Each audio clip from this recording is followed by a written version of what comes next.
Hai sahabat Kompas.com, ketemu lagi nih sama aku Mutiara Berta dalam program populer sepekan Kompas.com. Seperti biasa, sebelum memasuki akhir pekan, mari kita bahas lagi informasi-informasi terpopuler sepanjang minggu ini.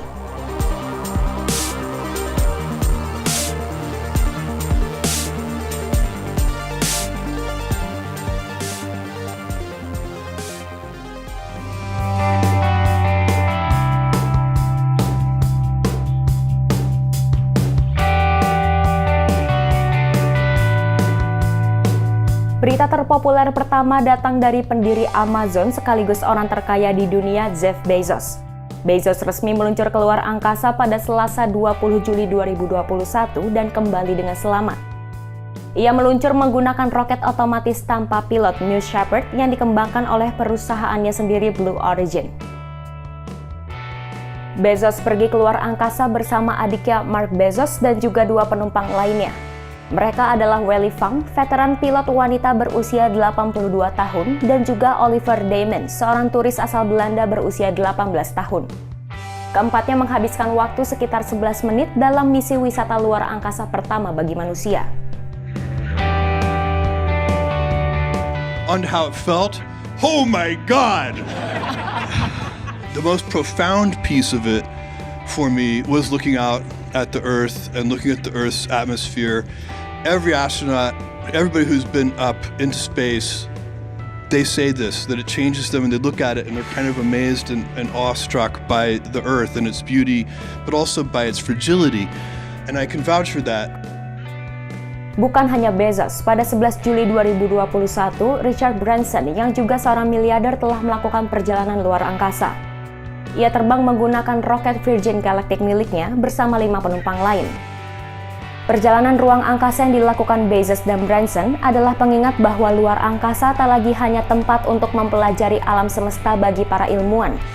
Luar angkasa juga bisa dimanfaatkan untuk bisnis swasta.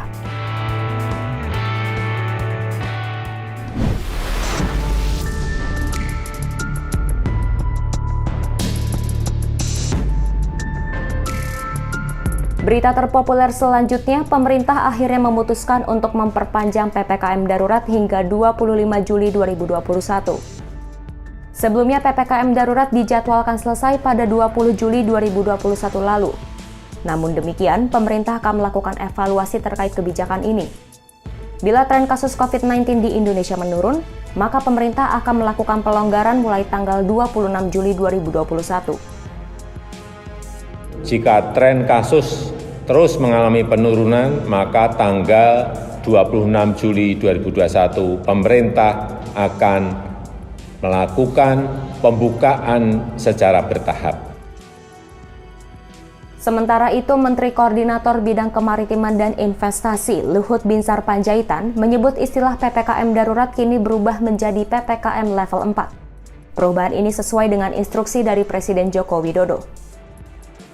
Presiden merintahkan agar tidak lagi menggunakan nama PPKM darurat ataupun mikro, namun kita gunakan yang sederhana, yaitu PPKM level 4 yang berlaku hingga tanggal 25 Juli 2021.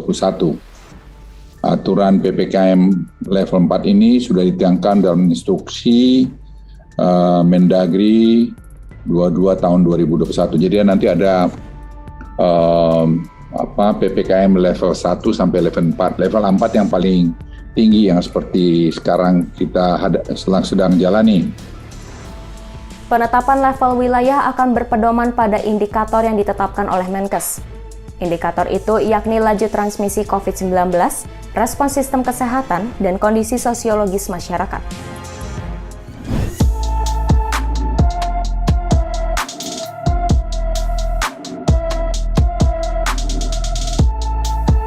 Berita selanjutnya, sahabat Kompas.com. Belakangan ini nama Rektor Universitas Indonesia Ari Kunchoro ramai diperbincangkan publik.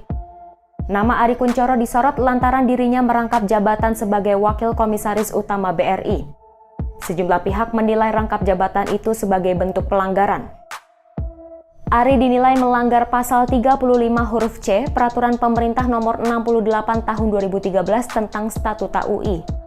Tak sampai di situ, polemik pun kian mengemuka setelah Presiden Jokowi merevisi PP nomor 68 tahun 2013 dengan menerbitkan PP nomor 75 tahun 2021. Dalam aturan terbaru, rangkap jabatan di BUMN atau BUMD hanya dilarang untuk jabatan direksi.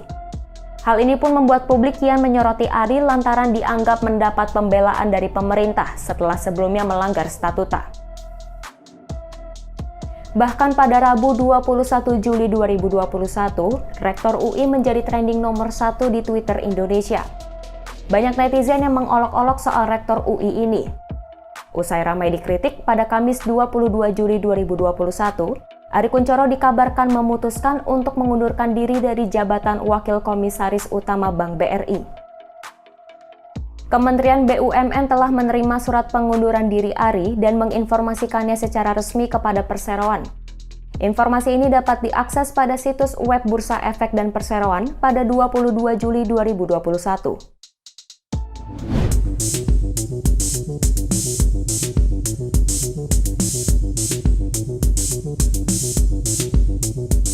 Berita terpopuler selanjutnya datang dari India, sahabat Kompas.com.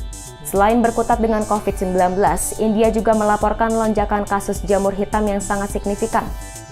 Hal ini sempat dikhawatirkan akan menjadi pandemi berikutnya. Pada Selasa 20 Juli 2021, Kementerian Kesehatan India telah mencatat 45.000 kasus jamur hitam mematikan selama 2 bulan terakhir. Sementara Menteri Kesehatan Junior India, Bharati Pravin Pawar, mengungkapkan lebih dari 4.200 orang meninggal dunia akibat infeksi ini. Infeksi jamur hitam menyebar dengan cepat dari hidung dan sinus ke wajah, rahang, mata, dan otak. Infeksi ini sebelumnya dianggap sangat jarang tetapi kasusnya membengkak selama pandemi COVID-19. Biasanya, jamur hitam menyerang pasien setelah sembuh dari COVID-19. Sebelum pandemi, rata-rata hanya ada 20 kasus jamur hitam per tahun. Saat itu, hanya orang-orang dengan kekebalan lemah seperti kadar gula darah tinggi, HIV, atau penerima transplantasi organ yang berisiko terinfeksi. Sementara itu, para ahli mengaitkan kenaikan kasus jamur hitam India baru-baru ini dengan penggunaan steroid yang berlebihan untuk mengobati COVID-19.